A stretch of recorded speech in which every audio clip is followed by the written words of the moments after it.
인사 문제 이 주말을 넘기면서 고충이 됐습니다만 문재인 대통령의 오늘 아침 출발은 특사단과 부드럽게 시작이 됐습니다. 현재 신문 일면에 나왔다고 만면에 화색을 띄웠던 분도 있었는데요. 직접 만나보시겠습니다. 인천시장 하실 때 그때 러시아 특히 아세안 지역은 우리가 교육이라든지 투자 규모로 볼 때 세계에서 두 번째로 중요한 지역이고 필리핀, 베트남, 인도네시아 정상들 다 만나셨죠. 아주 수고 많이 하셨습니다. 보니까 그 나라에서도 우리 박 교사님의 그 방문과 그 정상들과 만남을 굉장히 비중 있게 일면 톡으로도 많이. 그렇죠. 지난번에 박수 한번 주셨어요. 러시아와 EU까지 갔다 온 분들이었죠. 아세안까지요. 그렇지만 본론은 오후에 청와대 수석 보좌관 회의에서 펼쳐졌습니다. 문 대통령이 최근에 총리라든지 인사 논란에 대해서 직접 등판을 했는데요. 위장 전입 논란에 대해서 어떤 입장을 펼쳤을까요? 함께 보시겠습니다. 네, 저는 대선 때 병역 면탈, 부동산 투기, 위장 전입, 세금 탈루, 논문 표절 이 5대 중대 비리자는 고위공직에 임명하지 않겠다라고 공약을 했습니다. 이미 발생한 논란들은 국회의 인사청문회에서 개별적으로 판단할 수밖에 없는 일이지만 앞으로의 인사를 위해서 국정기획자문위와 또 인사수석실, 민정수석실의 협의를 통해서 현실성 있게 그리고 국민의 눈높이에 맞게 원칙을 지킬 수 있는 구체적인 인사 기준을 빠른 시일 내에 마련해 주시기를 바랍니다. 직접 소통하는 대통령답게 국민들에게 설명을 해달라는 요구가 있었습니다만 오늘의 이 발표를 어떻게 봐야 될까요? 최선을 다했다. 그러니까 이 정도면 좀 받아들여 달라. 그렇게 봐야 되겠습니까? 예, 메시지를 딱 요약하면 두 가지입니다. 그동안의 준비 과정을 거칠 여유가 없어서 비롯된 건데 야당 네. 의원 국민들께 양해를 당부드린다. 이거 하나고요. 네. 그다음에 이제 앞으로 인사를 위해서 국민의 눈높이에 맞게 원칙을 지킬 수 있는 새로운 대안을 마련해 주라. 이것 두 네. 가지인데 지금 전개 과정에서 지난 주말과 휴일 사이에 청와대 참모들이 야당 측과 마구 접촉을 했잖아요. 또 막 전 접촉도 했죠. 아예 내놓고 접촉도 했고. 그래서 오늘 야 3당 의원총회가 있는 데 맞춰서 대통령이 사실 나서서 좀 물꼬를 터라. 네. 이런 주문이 많았거든요. 언론 사설에도 그런 주문이 많았고요. 대통령이 어찌됐든 수석보좌관 회의에서 한 얘기지만 그 주문을 수용한 걸로 일단 저는 평가를 했습니다. 문제는 야당 쪽에서 구체적으로 그러면 어떤 태도 변화를 보일 거냐 이건데 오기 전에 보니까 국민의당은 일단 협조를 하기로 했다. 네. 이렇게 입장을 내놨어요. 자유한국당은 여전히 반대 기류에서 지금 변함이 없고 바른정당은 입장을 아직 내놨는지 여부를 확인을 못하고 들어왔습니다만 약간의 지금 기류 변화는 읽혀졌으니까 네. 이게 어떻게 지금 전개가 될지 이게 물꼬를 튼 걸로는 일단 보입니다. 네. 지금 이런저런 신선한 인사인 줄 알았는데 하나 두 개씩 좀 꺼림칙한 부분들이 밝혀지고 있지 않았겠습니까? 강경화 외교부 장관 후보자의 경우에는 친척 집에 잠시 위장 전입한 거다라 해서 국민들이 좀 양해를 해줄 준비가 돼 있다가 이게 거짓말 논란으로 번져서 말이죠. 어떻게 돌파할 수 있을까요? 그러니까 지금 대통령이 오늘 이제 공식적인 자리에서 좀 양해를 해달라고 이제 부탁을 했는데 네. 사실 이제 좀 지금 구체적 개별 사안으로 들어가 보면 좀 더 심각해지는 국면들이 좀 있는 것 같습니다. 특히 이제 강경화 외교장관 후보자 같은 경우는 지금 이제 그 문재인 대통령이 했던 그 5가지 중에서 지금 2가지가 지금 걸려 있는 사안이거든요. 네. 첫 번째는 이제 위장 전입과 관련된 사안이고 하나는 또 탈세와 관련된 사안입니다. 위장 전입 같은 경우는 당초에는 본인이 이제 친척 집에 1년 동안 이제 어떤 적을 두고 네. 했다라고 이제 이야기를 했는데 알고 보니까 그게 친척 집이 아니라 이화여고 교장이 어떤 전세권 행사하고 있는 그 집이었어요. 그래서 좀 더 구체적으로 제가 취재를 해보니까 거기가 네. 아마 이화여고 외국어 선생님들, 즉 외국에서 네. 온 선생님들을 이제 거기에 거주하기 위해서 이화여고 측에서 이제 운영했던 그런 어떤 집인 모양입니다. 이제 거기에다가 이제 한 3개월 정도 적을 뒀다가 다시 옮겼다는 것이거든요. 그렇다고 한다면 이게 지금 강경화 후보자의 당초 설명과는 달리 뭔가 이화여고 측하고 당초에 어떤 이야기가 좀 됐지 않을까. 왜냐하면 이화여고가 네. 재산으로 있는 거기에 주소를 옮기려면 그쪽에서 오케이를 하지 않으면 안 되는 거 아니겠습니까? 네. 그러니까 본인이 이화여고 출신이기 때문에 이화여고 측이 먼저 양해를 하면서 이걸 했다라는 그런 의혹도 있는 것이고, 지금 또 하나는 지금 탈루 의혹들이 있는 것이죠. 이게 네. 증여세 같은 경우에 이제 뒤늦게 이 후보자가 임명되고 난 다음에 그 딸 이름도 2명 이름으로 구입했던 그 주택에 대해서 한 500여만 원 정도 되는 증여세를 냈다는 거. 이거는 사실은 뭐 제가 볼 때는 좀 문제가 있습니다. 왜냐하면 네. 이거는 사실은 문제가 안 됐으면 세금 안 냈을 거 아니겠습니까? 네. 근데 지금 이제 이 위장전입 문제 관련해서는 자칫 이게 혹시나 거짓말 논란까지도 이어질 수 있는 가능성이 있어요. 왜냐하면 당초에 했던 이야기와 좀 달라졌기 때문에 네. 이제 그 부분에 대해서 과연 이제 그 청문위원들이 어떻게 받아들일지 귀추가 주목되는 대목입니다. 네, 학교와 자체 일명 딜을 했을 수도 있다는 문제 때문에 아마 이런저런 어쨌든 앙금은 쌓여가고 있다는 지적을 해주셨는데요. 서훈 국정원장도 오늘 후보자죠. 청문회 과정에서 이 부인이 가정주부인데 상가 6개를 가지고 대출받아 임대하면서 1,000만 원 넘는 임대 소득이 있더라고요. 재산 문제에 대한 집중적인 문제 제기가 있지 않았겠습니까? 네, 그렇습니다. 서훈 국정원장 후보자도 오늘 인사청문회에서 이 재산 증식 과정 그리고 고액 잡료에 대한 질문이 집중이 됐습니다. 네. 먼저 그 2007년도에 재산이 무려 7억 2천만 원이 증가를 했는데 왜 이렇게 많이 증가했냐라고 질문을 했더니 6억 정도 늘었죠. 예, 그때 네. 당시에 주식시장이 가장 활성화됐던 시기여서 그렇게 늘었다. 그리고 한 1억 5천만 원 정도는 어떤 부동산, 어떤 공시지가가 올랐다고 답변을 했는데요. 마지막에 이렇게 얘기를 합니다. 자기가 2007년 말쯤에 국정원 3차장을 관둘 때 자신의 재산이 2억 정도 줄었는데 자기는 경제 행위를 한 적이 하나도 없다라는 겁니다. 그 얘기인즉슨 다시 말해서 결국은 주식시장 증감에 따라서 나의 재산이 자연적으로 늘었다, 줄었다 했다라는 것을 강조했던 것이고요. 그다음에 월 1,000만 원 정도의 이 잡료를 받았죠. KT 스카이라이프로부터 받았는데 이 부분에 대해서도 자신이 그 정도의 금액을 달라라고 이야기한 적이 없기 때문에 그쪽에서 알아서 정했다라고 이야기를 했습니다. 그리고 앵커께서 좀 전에 말씀하셨다시피 부인의 어떤 이 부동산 매입 과정에서 중소기업 시설 자금으로 대출을 받은 것으로 확인이 됐는데 그 부분에 대해서도 문제가 없다. 다만 네. 이제 노후 수단이나 생활 수단으로 사용하기 위해서 했다. 하지만 정도의 문제는 있다라고 본인도 시인을 했습니다. 부인도 부인이고요. 국정원 재직 때 워낙 재산이 급증하다 보니까 어떻게 이렇게 됐냐라고 하니 여기까지 하다 보니 열심히 살다 보니 여기까지 왔다라고 답변을 했습니다. 문재인 대통령의 직무 수행에 대한 여론조사 무려 88%가 잘할 것이라는 기대감 속에서 이 2명의 후보자와 관련해서 어떻게 해결을 볼 수 있을까요?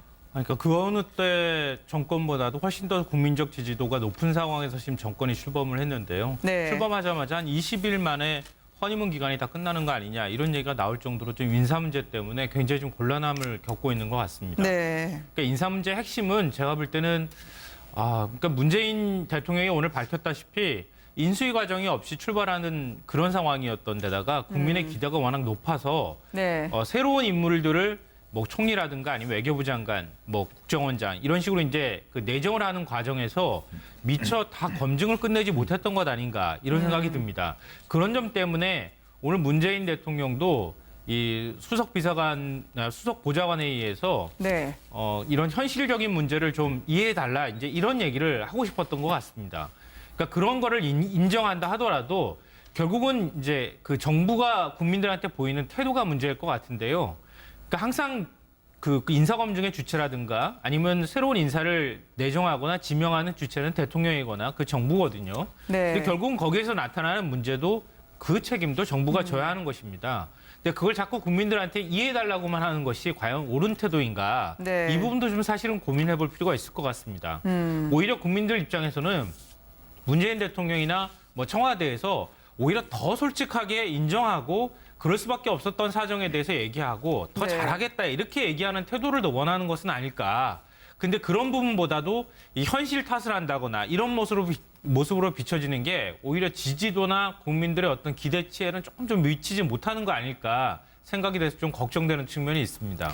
총리 인준이 늦어서 허탈하다. 자신의 노력이 이렇게 되어버린 부분에 대해서 안타깝다라고 해서 정색을 한 모습은 요즘 들어 처음 봤거든요. 예, 그만큼 절박함을 보여주는 건데 네. 사실 지금 맞죠. 지금 인수위는 없고 총리 지명을 해놨지만 지금 조각이 안 되고 있잖아요. 네. 장관 후보자 중에 지금 경제부총리, 외교부 장관 정도만 지금 지명을 했지 나머지는 총리 후보자, 총리의 재청권 행사가 안 되기 때문에 지금 네. 조각이 안 되고 있는 상황입니까? 그런 만큼 지금 이 정부가 제대로 굴러가려면 그만큼 절박한 상황인 건 맞습니다. 오늘 전병헌 수석이 슬쩍 얘기한 2005년 7월 인사청문제도가 도입된 이후부터 문제가 되는 거. 이거는 앞으로 엄격하게 가려내겠다 이 말이잖아요. 이제 네. 국무위원 인선에서 그런 기준을 쓰겠다고 그랬는데 이거 역시 사실 논란의 여지는 있어요. 제가 2005년 당시 노무현 정부 시절에 청와대 출입을 했을 때 2005년 초반에 아마 국민 여러분 기억하실지 모르겠습니다만 이기준 교육부총리에 대한 인선이 엄청난 인사 파동을 일으켰는데 그때는 사실 인사청문회라는 게 없었습니다. 그러나 언론의 지상청문회 때문에 이기준 부총리는 결국은 낙마를 했거든요. 그러니까 이런 어느 시점을 딱 기준으로 놓고 그 이전에는 문제를 삼고 그 이후에는 면죄부를 반대로 그 이전에는 면죄부고 그 이후에는 문제를 삼겠다. 이게 과연 통할까? 저는 그런 점에서 우리 김성환 평론가 말씀처럼 지금 국민들이 문재인 대통령의 국정 수행에 대해서 굉장한 지지를 보내주고 있고 그다음에 이낙연 총리 후보자에 대해서도 지금 75% 정도가 찬성한다 이런 갤럽 여론조사가 있더라고요. 네. 그렇다면 조금 더 솔직하게 고개를 숙이고 조금 더 솔직하게 잘못을 인정하는 게 오히려 이 돌파를 하는 길이 아닐까 저는 그렇게 생각합니다. 이 국민들께 양해를 구하겠다. 야당에게도 상황이 이렇게 될 수밖에 없음을 설명을 했던 것 같긴 한데요. 새 정부가 한시 빨리 진용을 갖춰야 한다라고 이야기를 했던 오늘 문 대통령입니다. 과연 야당이 어디까지 함께 협치를 하거나 아니면 고언을 할 수 있을지요? 이거든요. 네. 첫 번째는 이제 위장 전입과 관련된 사항이고 하나는 또 탈세와 관련된 사항입니다. 위장 전입 같은 경우는 당초에는 본인이 이제 친척 집에 1년 동안 이제 어떤 적을 두고 네. 했다라고 이제 이야기를 했는데 알고 보니까 그게 친척 집이 아니라 이화여고 교장이 어떤 전세권 행사하고 있는 그 집이었어요. 그래서 좀 더 구체적으로 제가 취재를 해보니까 거기가 네. 아마 이화여고 외국어 선생님들, 즉 외국에서 네. 온 선생님들을 이제 거기에 거주하기 위해서 이화여고 측에서 이제 운영했던 그런 어떤 집인 모양입니다. 이제 거기에다가 이제 한 3개월 정도 적을 뒀다가 이제 다시 옮겼다는 것이거든요. 그렇다고 한다면 이게 지금 강경화 후보자의 당초 설명과는 달리 뭔가 이화여고 측하고 당초에 어떤 이야기가 좀 됐지 않을까. 왜냐하면 이화여고가 네. 재산으로 있는 거기에 주소를 옮기려면 그쪽에서 오케이를 하지 않으면 안 되는 거 아니겠습니까? 네. 그러니까 본인이 이화여고 출신이기 때문에 이화여고 측이 먼저 양해를 하면서 이걸 했다라는 그런 의혹도 있는 것이고 지금 또 하나는 지금 탈루 의혹들이 있는 것이죠. 네. 증여세 같은 경우에 이제 뒤늦게 이 후보자가 임명되고 난 다음 변화를 보일 거냐 이건데 오기 전에 보니까 국민의당은 일단 협조를 하기로 했다 네. 이렇게 입장을 내놨어요. 자유한국당은 여전히 반대 기류에서 지금 변함이 없고 바른정당은 뭐 입장을 아직 내놨는지 여부를 확인을 못하고 들어왔습니다만 약간의 지금 기류 변화는 읽혀졌으니까 네. 이게 어떻게 지금 전개가 될지 이게 물꼬를 튼 걸로는 일단 보입니다. 네. 지금 이런저런 신선한 인사인 줄 알았는데 하나 두 개씩 좀 꺼림칙한 부분들이 밝혀지고 있지 않았겠습니까? 강경화 외교부 장관 후보자의 경우에는 친척 집에 잠시 위장 전입한 거다라 해서 국민들이 좀 양해를 해줄 준비가 돼 있다가 이게 거짓말 논란으로 번져서 말이죠. 어떻게 돌파할 수 있을까요? 그러니까 지금 대통령이 오늘 이제 공식적인 자리에서 좀 양해를 해달라고 이제 부탁을 했는데 네. 사실 이제 좀 지금 구체적 개별 사안으로 들어가 보면 좀 더 심각해지는 국면들이 좀 있는 것 같습니다. 특히 이제 강경화 외교장관 후보자 같은 경우는 지금 이제 그 문재인 대통령이 했던 그 5가지 중에서 지금 2가지가 지금 걸려 있는 사안. 그렇습니다. 문 대통령이 최근에 총리라든지 인사 논란에 대해서 직접 등판을 했는데요. 위장 전입 논란에 대해서 어떤 입장을 펼쳤을까요? 함께 보시겠습니다. 네, 저는 대선 때 병역 면탈, 부동산 투기, 위장 전입, 세금 탈루, 논문 표절 이 5대 중대 비리자는 고위공직에 임명하지 않겠다라고 공약을 했습니다. 이미 발생한 논란들은 국회의 인사청문회에서 개별적으로 판단할 수밖에 없는 일이지만 앞으로의 인사를 위해서 국정기획자문위와 또 인사수석실, 민정수석실의 협의를 통해서 현실성 있게 그리고 국민의 눈높이에 맞게 원칙을 지킬 수 있는 구체적인 인사 기준을 빠른 시일 내에 마련해 주시기를 바랍니다. 직접 소통하는 대통령답게 국민들에게 설명을 해달라는 요구가 있었습니다. 인사 문제 이 주말을 넘기면서 고충이 됐습니다만 문재인 대통령의 오늘 아침 출발은 특사단과 부드럽게 시작이 됐습니다. 현지 신문 1면에 나왔다고 만면에 화색을 띄웠던 분도 있었는데요. 직접 만나보시겠습니다. 인천시장 하실 때 그때 러시아 특히 아세안 지역은 우리가 교육이라든지 투자 규모로 볼 때 세계에서 두 번째로 중요한 지역이고 필리핀, 베트남, 인도네시아 정상들 다 만나셨죠. 예, 아주 수고 많이 하셨습니다. 보니까 그 나라에서도 우리 박 박근사님의 그 방문과 그 정상들과 만남을 굉장히 비중 있게 뭐 일면 톡으로도 뭐 그렇죠. 지난번에 박수 한 번 주셨어요. 아 예. 러시아와 EU까지 갔다 온 분들이었죠. 아세안까지요. 그렇지만 본론은 오후에 청와대 수석 보좌관 회의에서 펼쳐져만 오늘의 이 발표를 어떻게 봐야 될까요? 최선을 다했다. 그러니까 이 정도면 좀 받아들여 달라. 그렇게 봐야 되겠습니까? 예.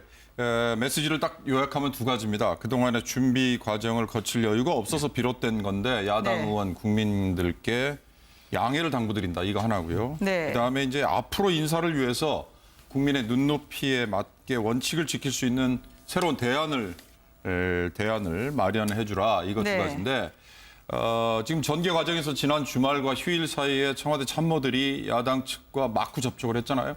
또 막 전 접촉도 했죠. 아예 내놓고 접촉도 했고. 그래서 오늘 야 3당 의원총회가 있는 데 맞춰서 대통령이 사실 나서서 좀 물꼬를 터라. 네. 이런 주문이 많았거든요. 언론 뭐 사설에도 그런 주문이 많았고요. 대통령이 어찌됐든 수석보좌관 회의에서 한 얘기지만 그 주문을 수용한 걸로 일단 저는 뭐 평가를 했습니다. 문제는 야당 쪽에서 구체적으로 그러면 어떤 태도